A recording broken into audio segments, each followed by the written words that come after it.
यहाँ पर कितने लोग हैं? कम से कम 5,000 से अधिक हैं और रोटी 5 है। 5 रोटी में कैसे खिलाएंगे? यीशु मसीह ने 5 रोटी में 5,000 से अधिक लोगों को खिलाया और 12 टोकरियां रोटी बच भी गई। यीशु मसीह तरस खाने वाले परमेश्वर हैं। यीशु मसीह के पास लोग आते थे चंगाई के लिए। यीशु मसीह और उनको उन लंगड़ों को चलने की शक्ति देते, अंधों को आंखें देते और मरे हुए को जिंदा किया यीशु मसीह ने। पवित्र ग्रंथ बाइबल में लिखा हुआ है 4 दिन का मरा हुआ व्यक्ति जो कब्र में रख चुका था, उसकी बहन ने आशा खत्म कर दी थी। पड़ोसी रो रो कर पागल थे, घर वाले रो रो कर पागल थे। यीशु मसीह वहां पर गए। यीशु मसीह ने उसे आवाज दी, ए लाजर बाहर निकला। और बाइबल में लिखा हुआ है वो लाजर जो 4 दिन से कब्र में रखा हुआ था, हो सकता है उसकी दुर्गंध आना शुरू हो गई हो, वो भी उसकी आवाज सुनकर बाहर निकल आया। उस शब्द अवतार प्रभु यीशु मसीह की आवाज सुनकर बाहर लाजर भी निकल आया।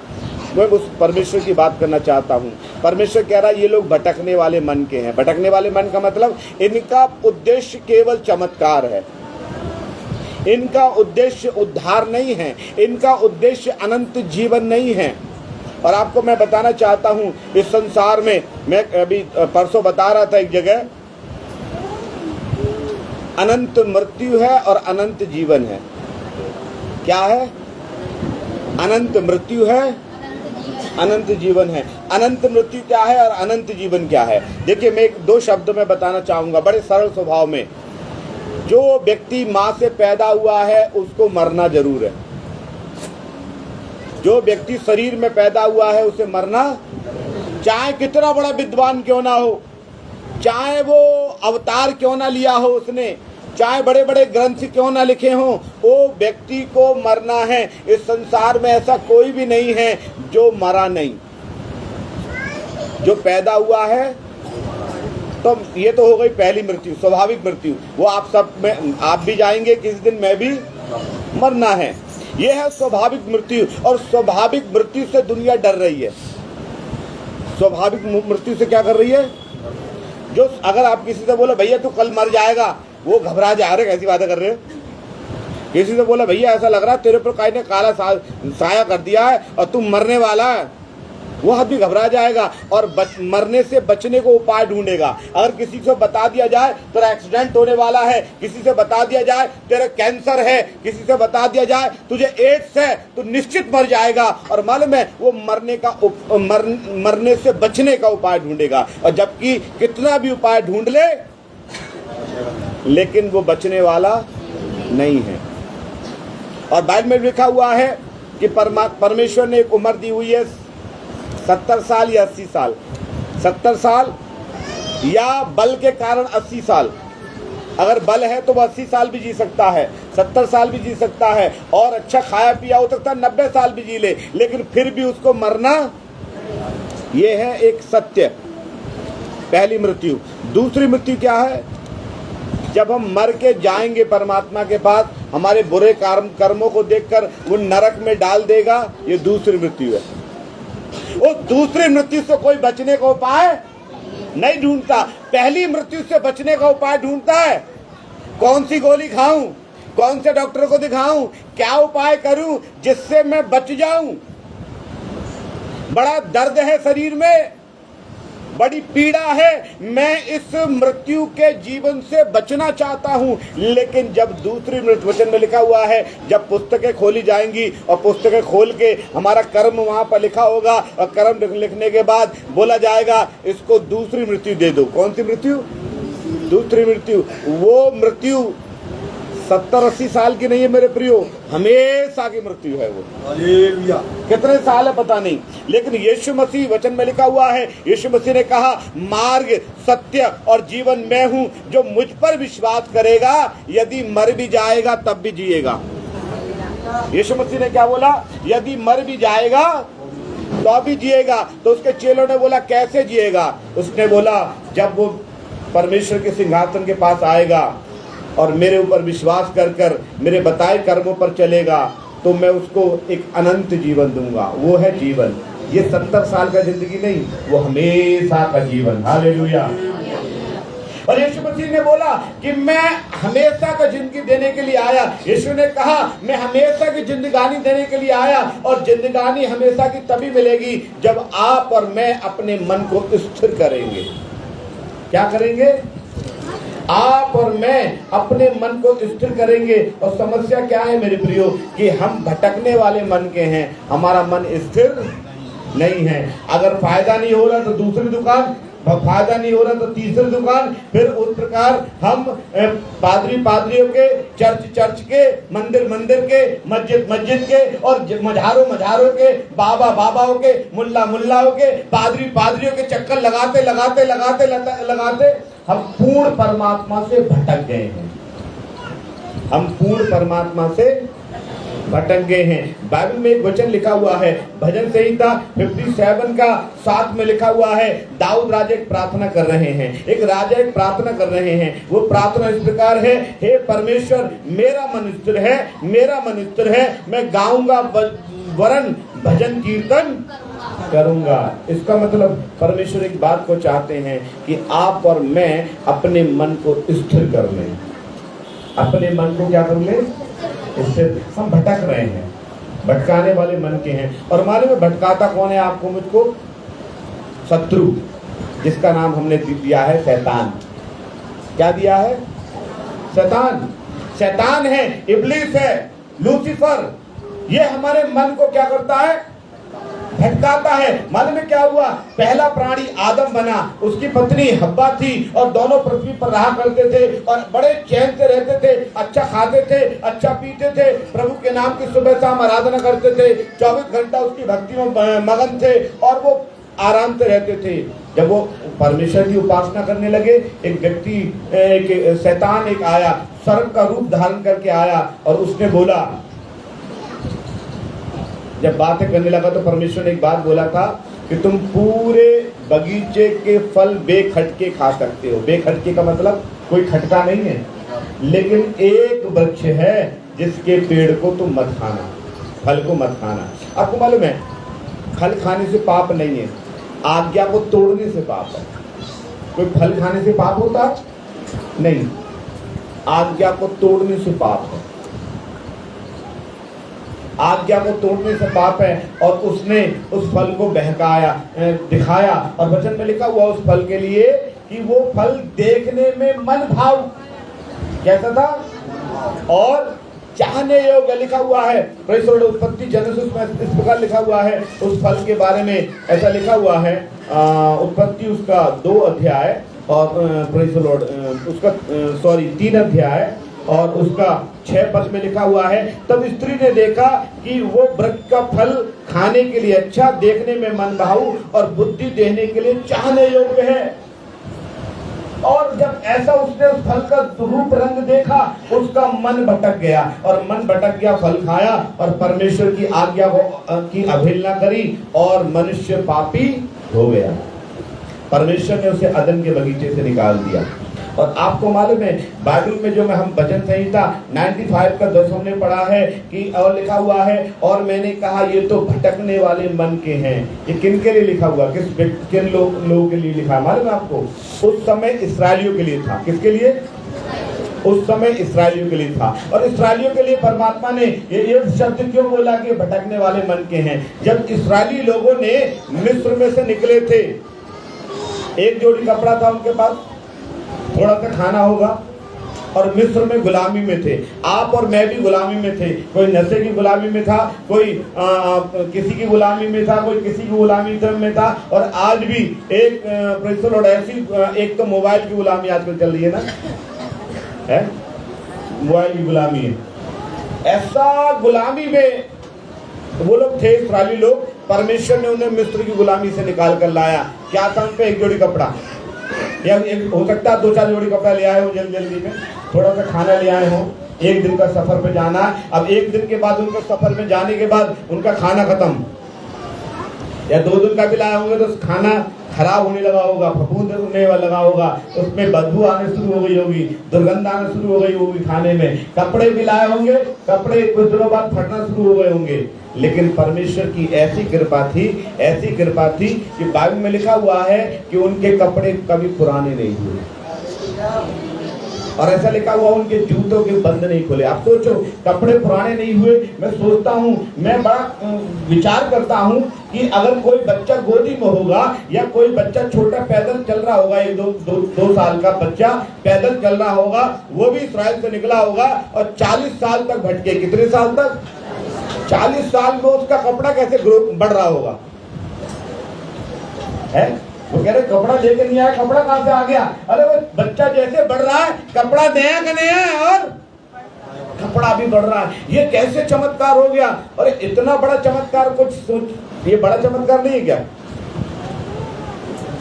सर्दी आ रही है, सर्दी, और स्वेटर चाहिए, स्वेटर चाहिए। जब सर्दी की बात आई तो भजन संहिता में लिखा हुआ है 78 का 14 में ऐसा लिखा हुआ है भजन संहिता में कि जब सर्दियां आ जाती थी, मालूम है, तो परमेश्वर, सनातन परमेश्वर ने क्या किया?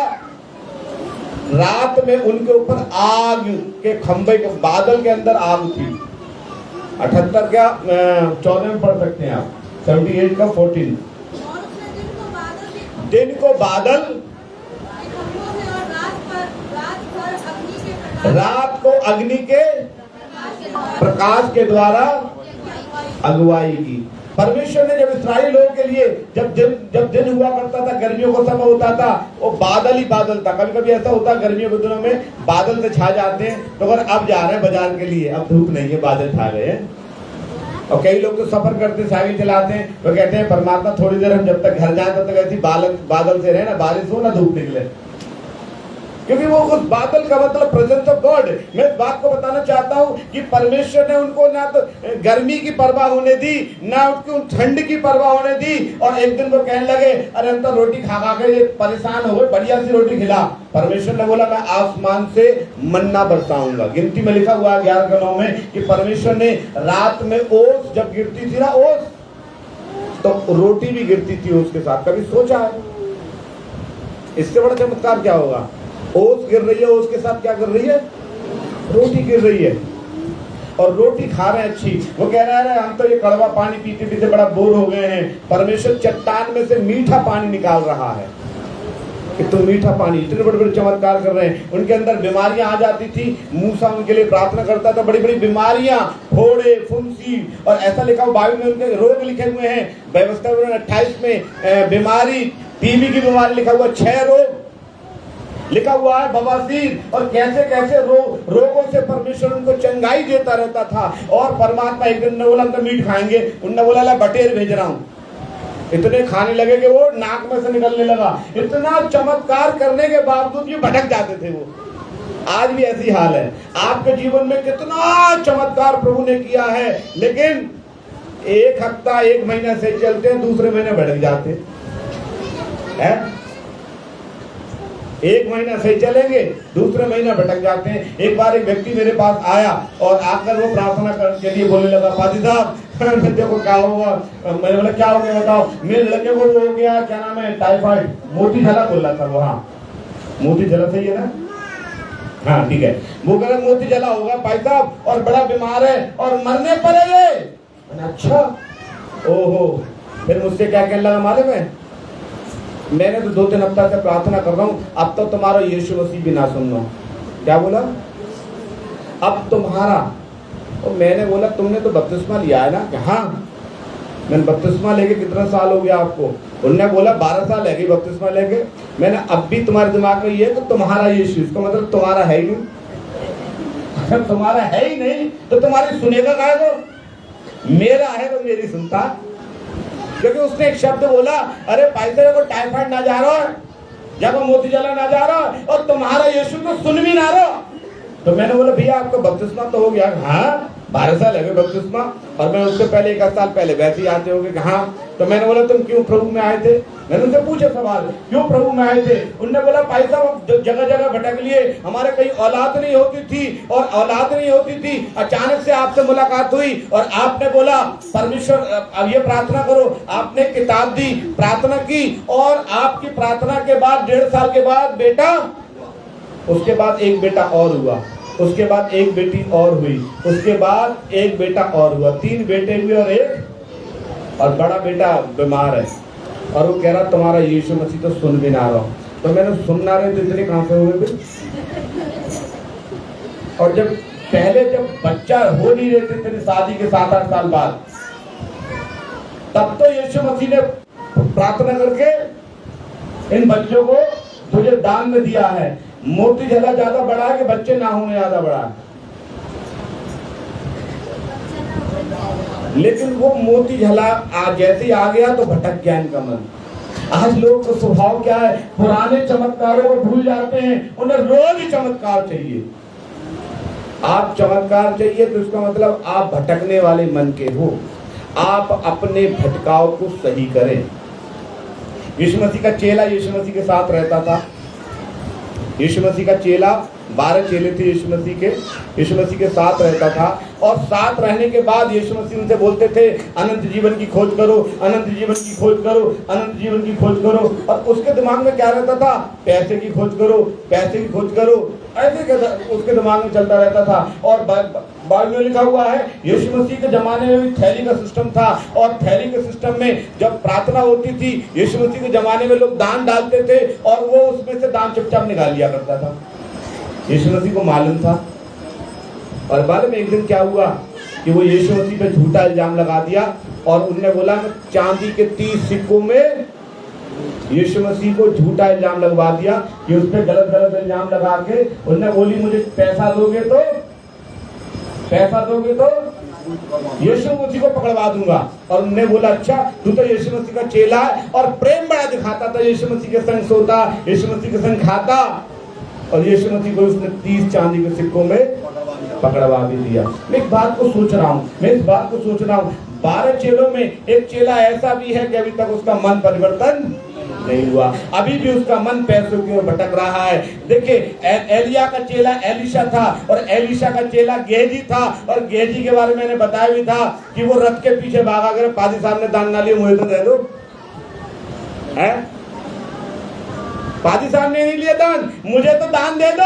और मालूम में भटकने वाले मन के हैं। शिमशोन को परमेश्वर ने इतनी सामर्थ दी थी, लेकिन दलीला नाम की स्त्री से प्रेम करने लगा, उसका मन भी भटक गया। दाऊद जो आराधना स्तुति करने वाला व्यक्ति था, जो कहता था कि मैं परमेश्वर के भवन से बड़ा प्रेम करता हूँ, वो कहता था कहीं और किसी और की डेवड़ी पर बैठने से उत्तम ये है कि परमेश्वर की डेवड़ी पर बैठूं। वो दाऊद का मन भी किसी स्त्री की वजह से भटक गया। और जब भटक गया ना तो वो रो के प्रार्थना कर रहा है, बड़ा एक जगह रो के वो प्रार्थना कर रहा है। वो कह रहा भाई संगीता 51 का 10 पढ़ेंगे, 51 का 10 भजन 51 का 10 पढ़ना प्लीज जी। लिखा हुआ है हे परमेश्वर मेरे अंदर शुद्ध मन उत्पन्न कर, क्योंकि वो परमेश्वर से प्रार्थना कर रहा है, उसका मन भटक गया, अशुद्ध मन हो गया एक लड़की को देखकर, है लिखा हुआ है हे परमेश्वर मेरे मन अंदर शुद्ध मन उत्पन्न कर और मेरे भीतर स्थिर आत्मा। आजकल मालूम है क्या स्थिर आत्मा नहीं है? आजकल क्या नहीं है? स्थिर आत्मा नहीं है। वो कह रहा पादी साहब मैं फलानी जगह चला जाऊं प्रार्थना में, हाँ चला जा। फिर बोलेंगे वहां से फिर फलानी जगह चला जाओ प्रार्थना में, तो जिंदगी भर भटकता रहेगा। आपको मालूम है मैं एक बात बताना चाहता हूँ, हमेशा इस बात को बोलता हूँ, जिसने व्यक्ति ने पहला चर्च छोड़ दिया, जिस व्यक्ति ने पहला चर्च छोड़ दिया, चलो दूसरे चर्च में तो स्थिर रहना चाहिए, दूसरा चर्च भी छोड़ दिया, वो जिंदगी में कभी भी स्थिर नहीं रह सकता। और एक शब्द आया उसके लिए, मैं 40 साल तक उनसे रूठा रहा क्योंकि ये भटकने वाले मन के हैं। जो भटकने वाले मन के लोग होते ना, परमेश्वर उनसे रूठा रहता है। तो कितना भी खुश हो ले, हाँ नहीं प्रेज़ द लॉर्ड, मैं तो गिटार बजा के प्रभु के नाम का महिमा करता हूँ। परमेश्वर कह रहा तेरा मन भटका हुआ है और मैं तुझसे रूठा रहा हूँ।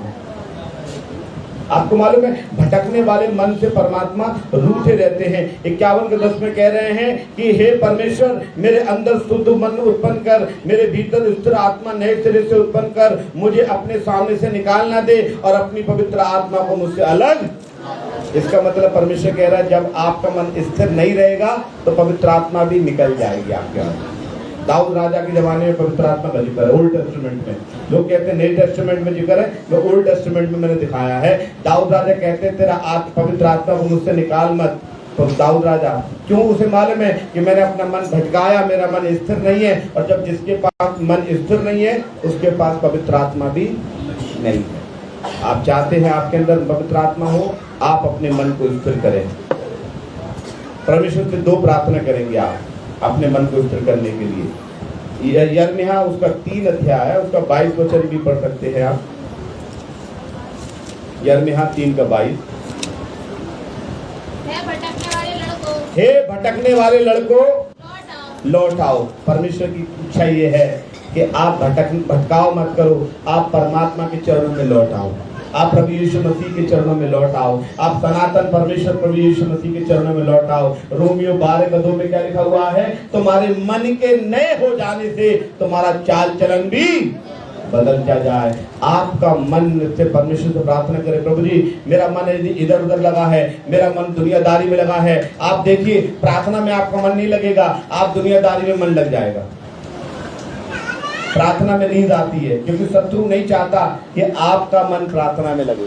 शत्रु नहीं चाहता, आपके मन को भटकाना चाहता है, और जितनों का मन भटकता रहता है, पहली बात परमात्मा उससे रूठे रहते। याद रखना, मैं नहीं बोल रहा, ये वचन में लिखा हुआ है। पवित्र ग्रंथ में क्या लिखा हुआ? भजन संहिता 95 का 10 में क्या लिखा हुआ है? 95 में 10, 95 95 हाँ 95 का 10 पढ़ना बेटा। 40 साल तक मैं उन लोगों से रूठा रहा। कितने साल? 40 साल तक। क्यों? परमेश्वर रोज नए नए चमत्कार कर रहा, रोज चमत्कार कर रहा। आज चमत्कार करे, कल भूल गए, फिर चमत्कार किया, फिर भूल गए, फिर चमत्कार किया, फिर भूल गए। रोज डेली चमत्कार। तो परमेश्वर क्या कह रहे हैं? परमेश्वर कह रहे हैं कि इनका मन क्या लिखे रहे हैं? परमात्मा सनातन परमेश्वर ये कह रहे हैं कि 40 वर्ष तक मैं उस पीढ़ी के लोगों से रूठा रहा, और मैंने कहा ये तो भटकने वाले मन के हैं। इसलिए परमेश्वर कह रहे इन्होंने मेरे मार्ग को नहीं पहचाना। मार्ग कौन है? यीशु। यीशु ने कहा मार्ग, सत्य और जीवन मैं ही हूँ। बिना मेरे द्वारा कोई पूर्ण परमात्मा के पास नहीं जा सकता। आगे लिखा हुआ है 11 पद भी पढ़ेंगे। इस कारण मैंने क्रोध में आकर शपथ खाई कि वे ये मेरे विश्राम स्थान में कभी प्रवेश करने। आपको मालूम है जो भटकने वाले मन के हैं ना, परमेश्वर कह रहा कभी विश्राम स्थान यानी स्वर्ग में प्रवेश भी करने। आप देखना, आप अपने मन को स्थिर करना है। आप प्रार्थना में जितना स्थिर कर सकते हैं करिए। आप हर संडे आते हैं, आप प्रार्थना में स्थिर करिए अपने मन को, और दुनियादारी से अलग हटा के जितना अपने मन को स्थिर करेंगे उतना ही परमेश्वर आपसे खुश होगा और आपको आशीर्वादित करेंगे। आइए हम प्रार्थना में चलें। अपनी आंखें बंद